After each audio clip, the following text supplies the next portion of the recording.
कक्षा दसम के भैया ध्यान दें। हम आपको प्रश्नावली 6.3 बता रहे थे। क्वेश्चन नंबर 1 आपका फर्स्ट पार्ट बता दिया गया था, ठीक है। अब आपको क्वेश्चन नंबर 1 अर्थात 1 का सेकंड पार्ट बताना। देख लीजिए, सेकंड पार्ट में 2 त्रिभुज बने हुए हैं, खुद आप देख रहे हैं। अब हम इसमें ये देख रहे हैं दोनों त्रिभुजों में कि AB की लंबाई क्या है 2, अब BC की लंबाई क्या है 2.5, AC की लंबाई क्या है 3, ठीक है। तो चूँकि इन दोनों त्रिभुजों में कोण की कोई बात नहीं की गई है, आप ये नहीं कह सकते कोण B बराबर कोण Q, ऐसा नहीं है, ठीक है। आप देखिए, इसकी तीनों भुजाएं और इसकी तीनों भुजाएं दी गई हैं। तो देख लेते हैं, यदि दोनों त्रिभुजों की संगत भुजाओं का अनुपात समान है तो दोनों त्रिभुज समरूप माने जाएंगे। थोड़ा से दिमाग लगाते हैं, विचार करते हैं, तो आप देखेंगे कि AC भुजा 3 है तो PQ भुजा क्या है 6, अर्थात 3 का दुगुना 6, 3 दूनी 6, 2 का दुगुना 4, 2.5 का दुगुना 5, ठीक। तो इसको हम इस प्रकार से कह सकते हैं कि AB अपान, ठीक है, चित्र में देखिए कॉपी में सेकंड पार्ट, पहले का सेकंड पार्ट, ठीक है। तो लिखेंगे AB अपान PQ, AB अपान PQ। AB की लंबाई 2 है, PQ की क्या है 6। तो आप दोनों का अनुपात अर्थात दोनों भुजाओं का अनुपात देख लेते हैं, कट जाएगा 1, अब 2 1 कम 2, 2 3 6, ठीक है। अब चूँकि 2 गुना देखना है तो आप खुद समझ रहे होंगे, तो ये तो 3 गुना हो जाएगा। तो इसका मतलब AB अपान QR करें, AB अपान QR करें, ठीक है। तो AB अपान QR का मान क्या दिया 4, तो 2 1 कम 2, 2 2 4, कितना आ जाएगा 1/2। अब इसी प्रकार BC अपान PR करें, BC का मान क्या है 2.5, अब PR का मान है 5। आप खुद जानते हो दशमलव इसका हटेगा तो एक शून्य नीचे बढ़ेगा, तो कुल मिलाकर के 25/50 हो जाएगा। तो ये भी काटोगे, 25 1 कम 25, 25 दूनी 50, तो 1/2 इसमें भी आ जाएगा। इसी प्रकार AC अपान PQ करें, AC की लंबाई 3 है, PQ की लंबाई 6, 3 1 कम 3, 3 दूनी 6, अर्थात 1/2। यहाँ आपने देखा कि दोनों त्रिभुजों की तीनों भुजाओं है ना क्या है संगत अनुपात क्या है बराबर है, अर्थात दोनों त्रिभुजों की भुजाओं का संगत अनुपात या संगत भुजाओं का अनुपात बराबर है। दोनों त्रिभुजों में क्या देखा हमने, संगत अनुपात बराबर है, किसका, भुजाओं का, ठीक। अर्थात AB अपान QR बराबर BC अपान PR बराबर AC अपान PQ। जी आपने देखा कि अनुपात क्या आया सबका 1/2 ही आया। इससे क्या सिद्ध हो गया, इससे तो यही बात सिद्ध हो गई कि दोनों त्रिभुज क्या है समरूप है, समरूप की नहीं। अब समरूप में ये आपको देखना पड़ेगा कि हम अगर ये लिख दें कि AB त्रिभुज ABC तो समरूप त्रिभुज। अब यहाँ ध्यान देना पड़ेगा कि त्रिभुज ये तो हमने लिख दिया पहले, चित्र में देखिए AB लिखा है हमने, AB 2 है, तो QR क्या था, ये 4 था। तो इसका मतलब A को अगर A के संगत क्या माने Q और B के संगत क्या माने R, ठीक है। तो हमने अगर AB लिखा तो क्या लिख दें QR, देख लीजिए हम लिख देते हैं त्रिभुज QR, ठीक है। अब QR क्या बचा P, लेकिन देख लेते हैं, मिला लेते हैं। अच्छा देखिए, A की संगत हमने क्या माना Q माना, अब B के संगत क्या माना R माना, ठीक है। अब आपका BC क्या है 2.5, ठीक है। BC क्या है 2.5, तो इसका मतलब 2.5 दोगुना हमने किया है, ठीक है। इसका मतलब ये हुआ कि C को क्या माना हमने, P, C को क्या माना, P। तो ये तर्क अर्थात जो हम सोच रहे हैं ये बिल्कुल सही उतरना चाहिए, अन्यथा गलत माना जाएगा। तो हमको लगता है शायद ये जो हमने लिखा है बिल्कुल फिट लिखा है, ठीक लिखा है, ठीक है। अब आप जान रहे हैं समरूप तो हो गए, लेकिन आपने कौन सी कसौटी का प्रयोग किया है ना। तो समरूपता यहाँ लिख दीजिए, समरूपता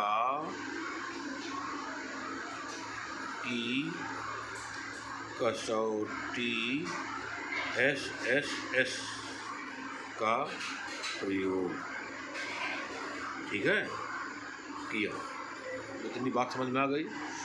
या समरूपता की कसौटी SS के अनुसार, ऐसा लिख सकते हैं, अनुसार, ठीक है। यही ज़्यादा सही रहेगा, समरूपता की कसौटी यस के अनुसार, ठीक है। आपको याद होगा यस सर्वांगसम में प्रयोग करते थे, ठीक, तो उसी से एक प्रकार से तुलना की गई है, ठीक है।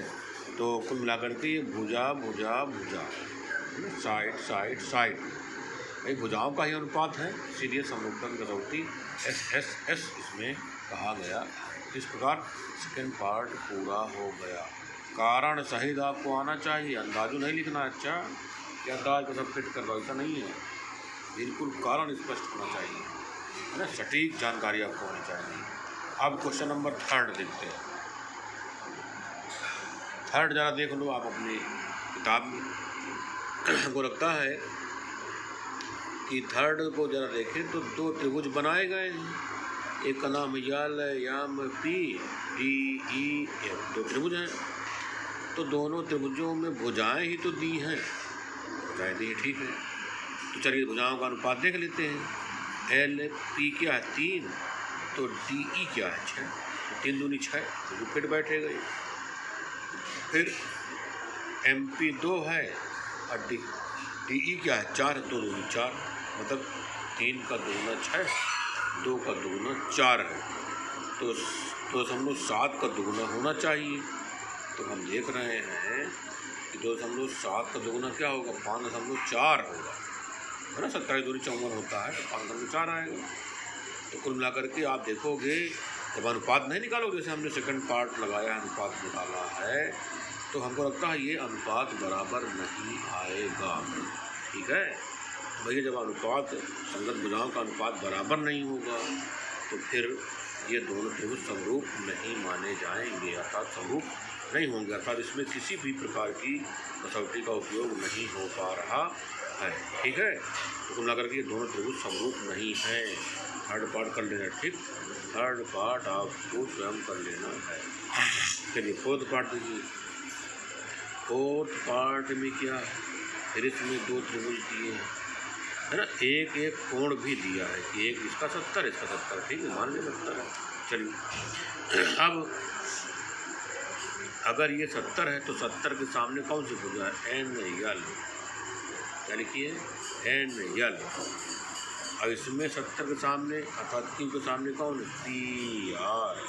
इसका मतलब ये वाली भुजा दोनों क्या हैं, संगत, ठीक। अब हमारे पास 2 भुजाएं और बची हैं। एक बची है ये MN, कितने की है, 2.5 की, और YL, ठीक, NL 2.5 की है और ML 5 की है। तो 2.5 दूनी 5 हो जाएगा और ये 5 दूनी 10 हो जाएगा, ठीक है। लेकिन ये वाली भुजा और ये वाली भुजा की लंबाई ही नहीं पता। तो हमको लगता है जब आप संगत भुजाओं का अनुपात निकालोगे तो अनुपात समान इसमें भी नहीं आएगा, है ना, क्योंकि संगत 2 भुजाओं का अनुपात तो बराबर हो सकता है, लेकिन तीसरी भुजा का भी तो अनुपात बराबर होना चाहिए।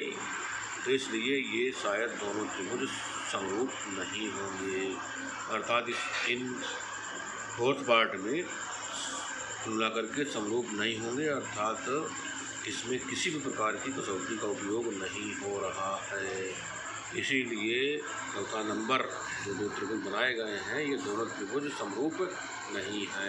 कर ले होगा, चौथा सवाल भी कर लेना पूरा। पांचवा देख लो, हमको लगता है पांचवें में भी यही समस्या है। देख लो ना कि भाई एक एक कोण बराबर दिया है, दो दो भुजाओं के अनुपात भी हो सकता है बराबर हो, लेकिन हमको क्या चाहिए, तीनों भुजाओं के संगत अनुपात बराबर होने चाहिए। इसका मतलब ये भी समरूप नहीं होगा। चलिए छठवां देखिए। छठवें में जब आप देखोगे तो इसमें साफ साफ स्पष्ट है कि भैया एक कोण 80 है, ये भी 80 है, ये कोण 70 है, ये कोण भी 70 है। ये कितने का बचा, निकाल लो। क्योंकि त्रिभुज के तीनों कोणों का योगफल 180 होता है, तो 8 7 15, ठीक है।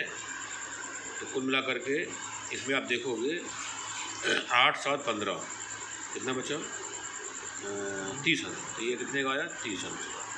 अब 8 3 11 110, तो ये 70 का आएगा, ठीक है। हमको कुल मिला के ये देखना है कि दोनों त्रिभुजों के तीनों कोण अलग अलग बराबर होना चाहिए। तो ये 80 इसके बराबर है, ये 70 इसके बराबर है, ये 30 इसके बराबर है।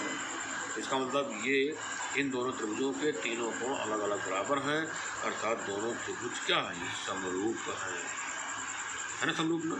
तो ये कौन सी कसौटी का उपयोग किया गया, तो आप कहोगे ए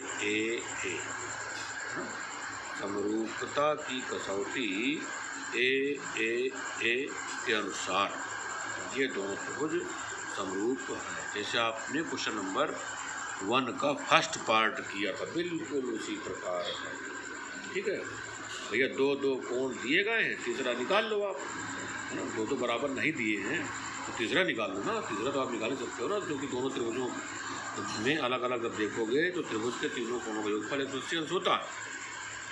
तो 80 और 70 150 होगा, तो 30 का होगा ही। और ये 80 और 30 110 होगा, ये 70 का होगा। हमने देख लिया कि दोनों त्रिभुजों के तीनों कोण अलग अलग बराबर हैं, इसीलिए दोनों त्रिभुज समरूप। कसौटी कौन सी उपयोग की गई, ए। तो ये ध्यान रखना, आप जब लिखोगे त्रिभुज PDEF समरूप का निशान लगाओगे, फिर कोई त्रिभुज इसका नाम लिखोगे तो कौन पहले आएगा, ये ध्यान रखना है। संगत शीर्ष ही क्रम से लिखे जाएंगे। अगर इसके शीर्ष लिख रहे हो तो इसके शीर्ष के संगत ही इसके शीर्ष क्रम से लिखे जाएंगे। तो कुल मिलाकर के छठवां भाग भी आपको करना है। तो आपके पास बहुत ज़्यादा काम हो गया मुझे लग रहा है। क्वेश्चन नंबर 1 का जितना भी भाग शेष है ये कार्य आपको स्वयं कर लेना है। शेष फिर क्वेश्चन नंबर 2 अगले वीडियो में बताया जाएगा, ठीक।